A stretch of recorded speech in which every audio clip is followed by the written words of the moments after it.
Žuvims taro prognozė vasario mėnesiui. Pagrindinis mėnesio fonas koks bus, į ką labiausiai reikėtų atkreipti dėmesį. Taip, tiems, kas nedirba, kas ieško darbo, kokia tikimybė jį surasti. Tiems, kas dirba samdomą darbą, koks mėnuo bus. Tiems, kas dirbate savo, kaip seksis. Taip, kokie santykiai bus vienišiems, kokia tikimybė susipažinti. Taip, tiems, kas porose, kokie bus santykiai ateinantį mėnesį. Tiems, kas meilės trikampiuose, kaip seksis.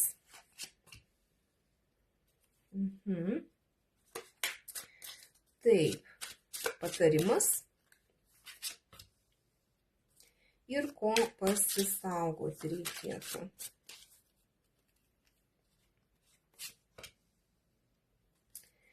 Taip, energijos kokios bus, tai čia resursų trūkumas, kažkoks atšalimas, kažkoks tai gali būti, kad energijos neturėsite, galite jaustis pervargę, nesuprasti, galite net ir poroje būdami jaustis vieniši, tiesiog va toks, tokios emocijos bus, taip jūs jausitės, tokios pagrindinės energijos. Čia netgi reikėtų prašyti pagalbos, jeigu blogai yra jums, nebijoti prašyti pagalbos, tokios energijos iš tikrųjų.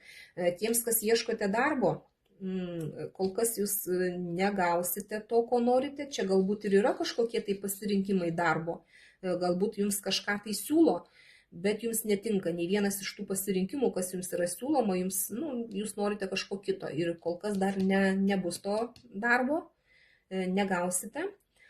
Tiems, kas dirbate jūs samdomą darbą, tai čia taurių septintukas, daug labai kažkokių tai pasirinkimų jūsų darbe yra, galbūt ir tas, ir tas, ir tas, ir jūs tarsi nežinot, kaip rinktis, ko imtis, ko griebtis, galbūt darbo specifika tokia, kad jūs truputį plaukiojat su rožiniais akiniais, galbūt kolektyvas yra taip, kad jūs prie vienų bėgat, prie kitų, prie trečių, su visais norit bendrauti, bet čia reikėtų kažkaip tai pasirinkti, vis dėlto nusimti tos rožinius akinius nuo nosies ir pasirinkti teisingai.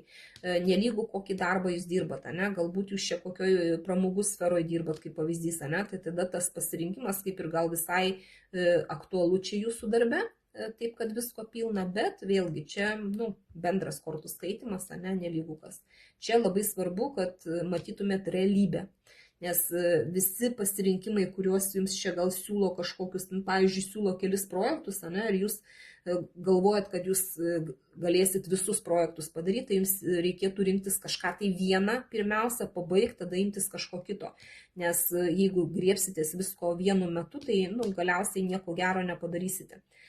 Tiems, kas turite savo verslą, kas dirbate savo, tai čia iš tikrųjų toksai išėjimas iš kažkokio galbūt konflikto, galbūt iš kažkokios tai prastos situacijos, kuri jums nedavė ramybės ir toks palikimas, tai kas jau buvo ne taip, kaip jums norėjosi, ir išėjimas į geresnę situaciją truputį, galbūt atsiras kažkokių tai naujų pasiūlymų jūsų versle, galbūt atsiras kažkokia kelionė, kuri jūs išves iš tos tokios būsenos, kuri jūsų dabar netenkina.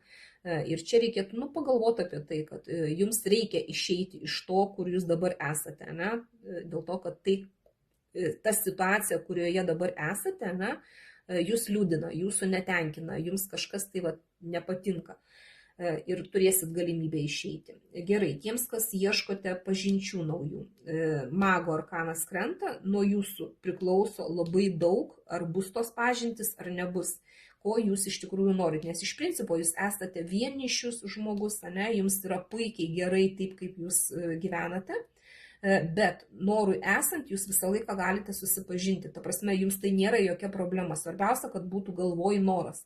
Užsimanę susipažinot, nenorit sėdit vieni, ta prasme, jums komfortabilu. Tai čia kas liečia pažintis, kas liečia poras, kas yra porose, moteris.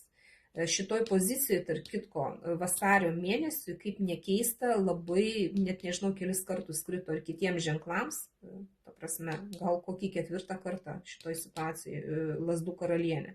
Nuo moters elgesio labai daug priklauso vasario mėnesį tiems, kas porose.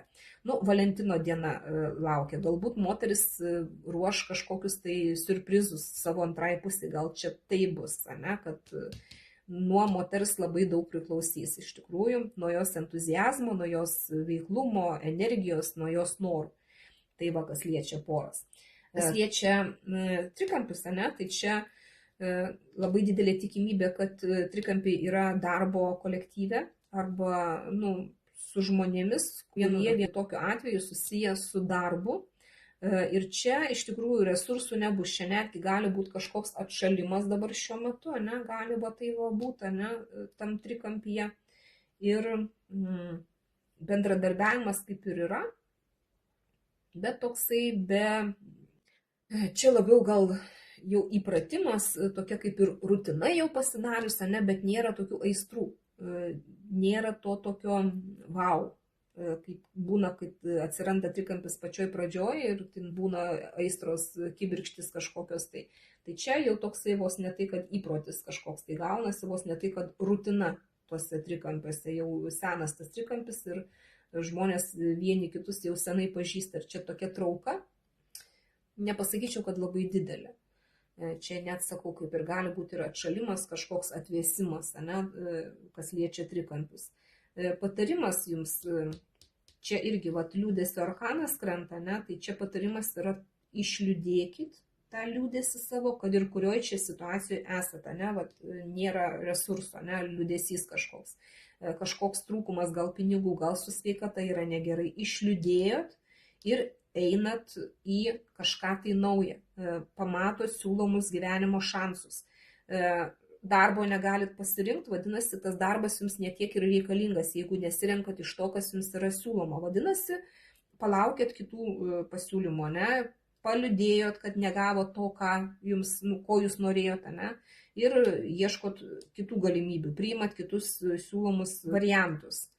Tiems, kas dirbate samdomą darbą, irgi kažkas nepatiko, kažkas liūdino, kažkas nedavė ramybės, palikot praeitį ir einat į ateitį. Nesėdit įsikabinę į tai, kas jau iš jūsų gyvenimo išėjo. Renkatės kažkokius tai naujus variantus, bet prieš tai reikėtų, vėlgi, primenu, nusimti nuo nosies rožinius akinius. Tiems, kas dirbate savo, irgi kažkas nepasisekė, kažkas liūdino, paliekat praeitį praeityje, einat į kažką tai naują ir lekiat į kažkokius tai naujas galimybės kažkokias, galbūt į kelionę kažkokią važiuojat, galbūt priimat kažkokius tai naujus sprendimus, bet išeinat iš to liūdesio. Kas liečia pažintis, tai irgi, galbūt jūs dar sėdit praeituose santykiuose kažkokiuose, iš kurių išėjote, jums dar liūdesys yra ir jūs dėl to vieni. Tai irgi, jeigu norit surasti žmogų naują savo gyvenimą, tai tiesiog palikit praeitį, eikit į naujamus siūlomus kažkokius tai šansus jums suteikiamus. Porose kas yra, irgi, galbūt buvot susipykę, galbūt kažkas tai buvo nuliūdę. Irgi, išliūdėjot, paliūdėjot ir einat į kažką tai naują. Surandat savyje jėgų, pradėti kažkokį tai naują etapą, pamatyti kažkokius naujus siūlomus šansus jūsų gyvenime. Tiems, kas trikampiuose irgi, jeigu liūdėjot, išliūdėjot, eikit iš tų trikampių. Galbūt padarykit pasirinkimą pagaliau jau ir pamatykit, kad yra ir kitų žmonių. Jeigu, pavyzdžiui, atsirado trikampiuose, tarkim, ne jūs suradot kažkokį tai trečią žmogų į savo porą, o jūsų partneris, surado kažką tai. Tai eikit iš tų trikampių, jeigu jūs tai skaudina, palikit praeityje, pasinaudokit jums siūlomai šansais ir tiesiog gyvenkit savo gyvenimą taip, kaip reikia jums. Tai va, čia nelygų kokios situacijos, čia tik tai kaip vieni iš pavyzdžių, jūs matot, kas jums labiau tinka, kas rezonuoja jums iš viso to, ką kortos rodo. Ir ko pasisaugoti, tai lazdų 10. Čia per didelio krūvio pasisaugot reikia bet kurioje situacijoje. Per didelios kažkokios užsikrovimo savo pareigų per daug, ne? Per daug save užsikraunat viskuo ir jau nebepatempėt. Tai reikėtų šito pasisaugoti. Jeigu yra įmanoma, dalinkitės tom pareigom su kitais žmonėmis. Ta prasme, netemkit vieni ant savo pečių visos naštos. Čia, tarkim, yra trūkumas resursų kažkokių, gal pinigų trūksta, ne? Gal yra kažkokie įsipareigojimai, kurių jūs nebegalit patempti, ne? Vieni tempėt, tai perleiskit kažkam, tai kitam, deleguokit tuos įsipareigojimus, kad kažkiek palengvėtų, paprašykit pagalbos, nes jūs čia tempėt vieni ir neprašot pagalbos, nes galvojat, kad galbūt jums niekas nepadės, arba galvojat, kad tik jūs galit gerai padaryti ir kad niekas kitas nepadarys taip gerai, kaip jūs mokat, ne, ir tempėt patys vieni. Tai va čia šito reikėtų pasisaugot, nes, kaip sakant, nuvarytus arklius nušauna. Tai, tiesiog nebūkit tokie, kurie jau nebeturėsit energijos tiek dėl to, kad perkrovėt save viskuo. Tai va, toks mėnuo žuvims, tikiuosi įnešiau kažkiek tai aiškumo. Dėkoju už jūsų laiką, širdutes ir iki sekančio karto.